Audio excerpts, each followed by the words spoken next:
I want everyone to kind of put on their imagination station hats, okay? Imagine an organization with a culture of innovation and adaptiveness, where the members of the organization are aligned in achieving tough, challenging objectives. Oftentimes these are called breakthrough objectives. And those objectives are alignment with top leadership's vision of the organization decades into the future, right? So everyone, innovation, adaptiveness is the daily routine. You know, some of the characteristics of that culture that we would see is everybody feels part of a team, right? If we're not all marching to a common good, we just can feel disenfranchised or disengaged. But with this kind of a culture, everyone feels part of a team, right? Senior leadership's vision and organizational activities are absolutely aligned.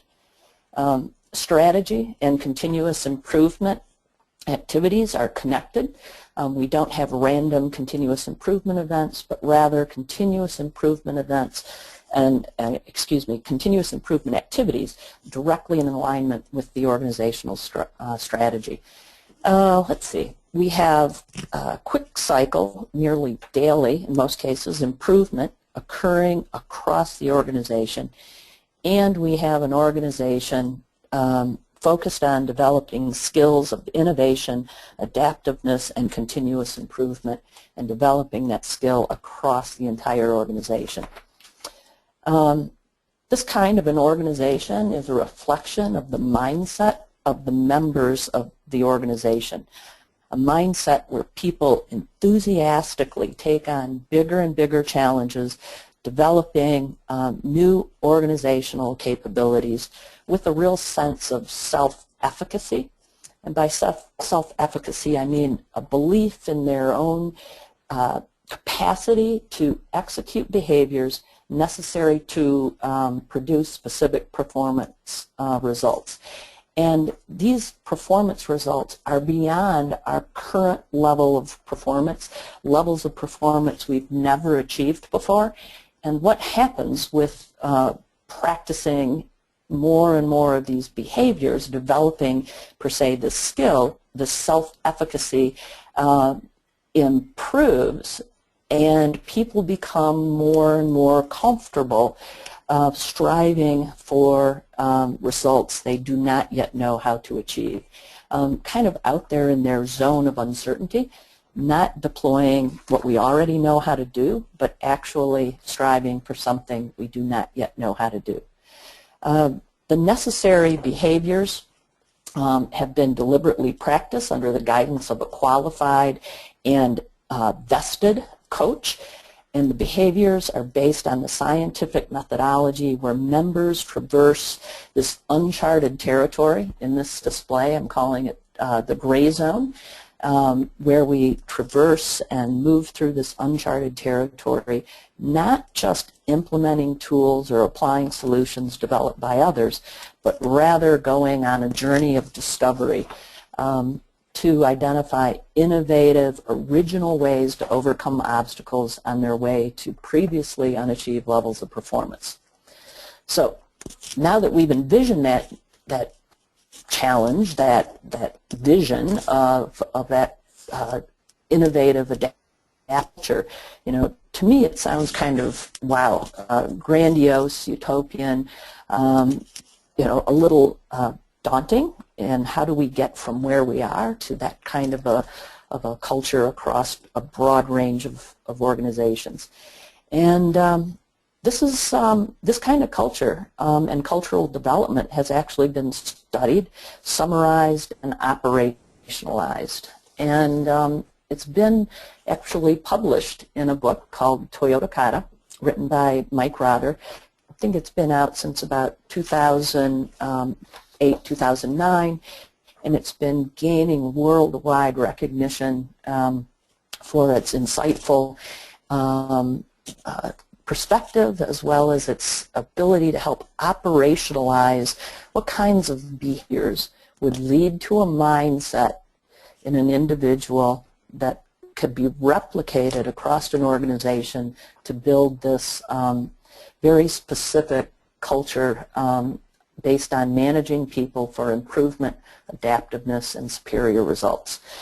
And embedded in that book, Mike really introduces the operationalized or routine behaviors broken into two categories that we're going to cover this morning. One is the improvement kata, the other is the companion coaching kata.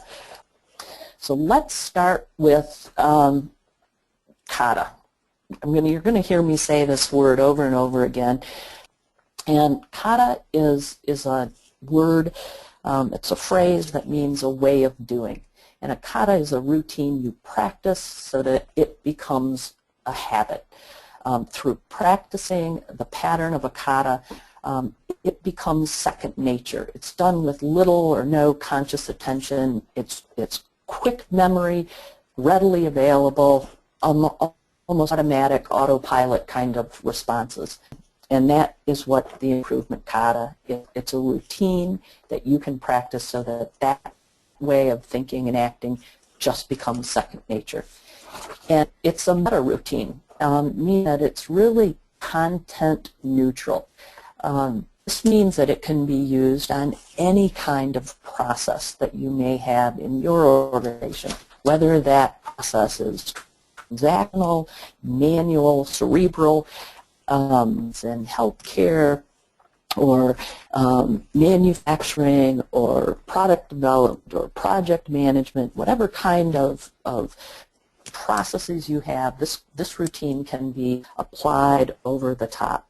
And it's process neutral, meaning it can be the very smallest within your organization, 1 or 2 or 10-step process, or it could be higher level strategic processes, or what you may call value streams. The routine of the improvement kata and its companion coaching is applicable to any type of process you can find within your organization.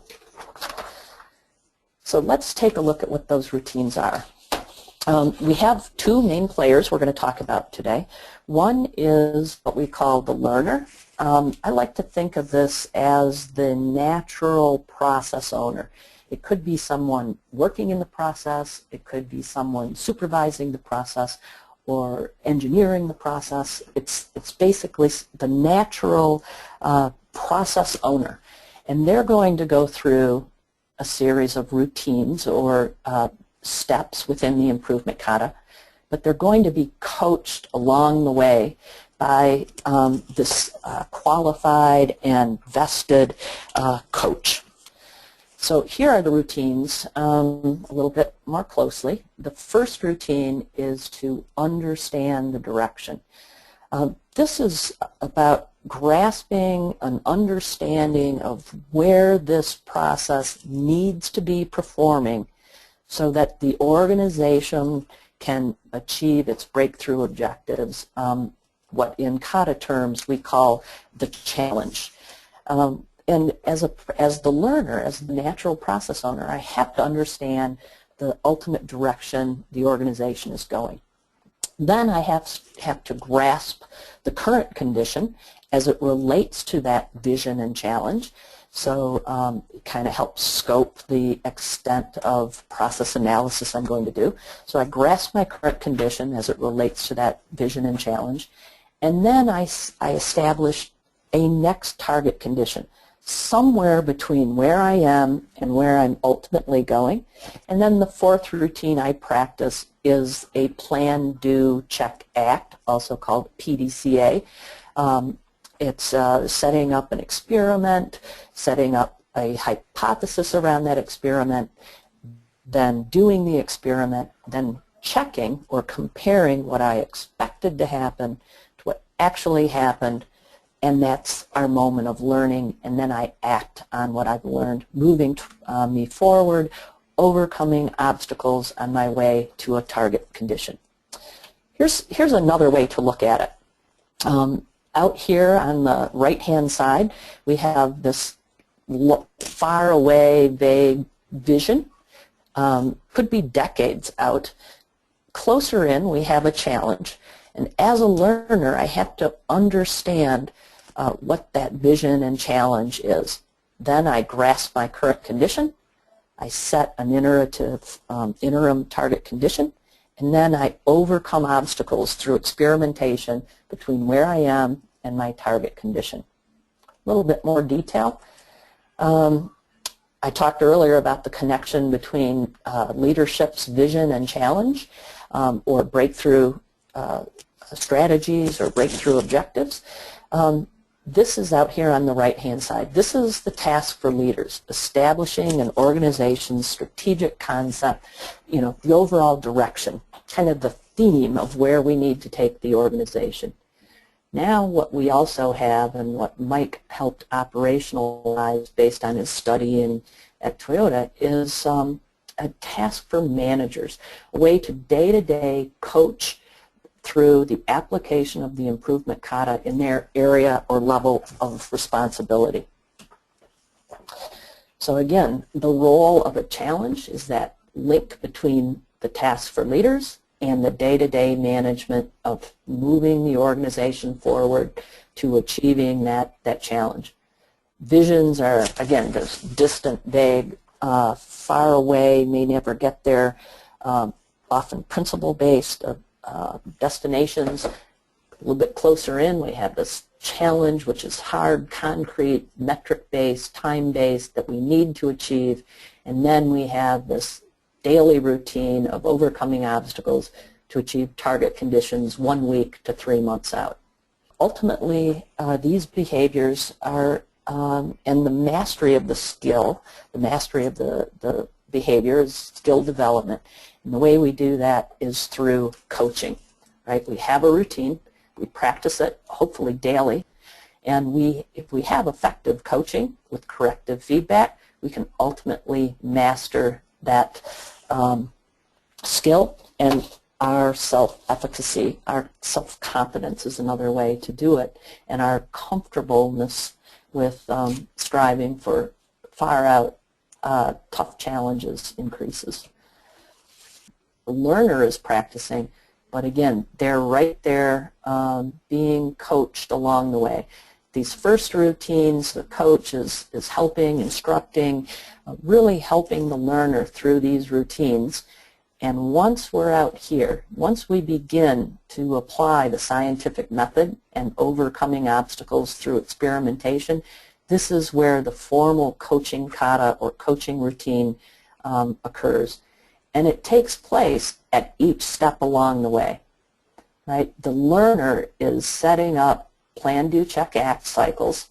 They lay out their experiment, they lay out what they expect, their hypothesis. They have a coaching cycle, and the coach walks them through these 5 categories of questions that represent kind of a thought process. It starts out with the what are we striving for?